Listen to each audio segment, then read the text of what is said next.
Lake থেকে মাছ এনে তারপর সুন্দরভাবে কেটে বেছে নিয়ে মশলার সাথে মিক্সার করে আমি সুন্দরভাবে ফ্রাই করে নিচ্ছি। দেখতে পাচ্ছেন গরম তেলে সবগুলো এক এক করে দিয়ে দিলাম। মাছ এক এক করে দিয়ে দেওয়ার পর আমি মাছগুলো সুন্দরভাবে ফ্রাই করে নিলাম।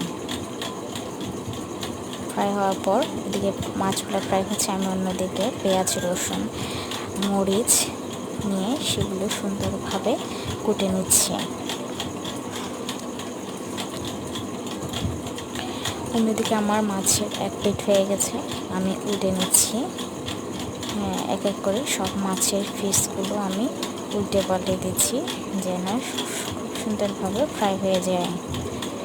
এরপর আমি একটা প্যানে তেল দিয়ে দিলাম, তারপর কেটে রাখা পেঁয়াজ মরিচ একসাথে দিয়ে দিলাম, দিয়ে সুন্দরভাবে নেড়ে নিচ্ছি যেন সেগুলো ভাজা ভাজা হয়ে যায়। যখন ভাজা ভাজা হয়ে যাবে তখন আমি এক পর্যায়ে দিয়ে দিলাম মরিচের গুঁড়া, মশলার গুঁড়া, হলুদের গুঁড়া, তারপর আর একটু মরিচের গুঁড়া বাড়িয়ে দিলাম। আপনারা যে যেমন খান, আমি একটু ঝাল খেতে পছন্দ করি তাই একটু মরিচের গুঁড়াটা একটু বাড়িয়ে দিলাম।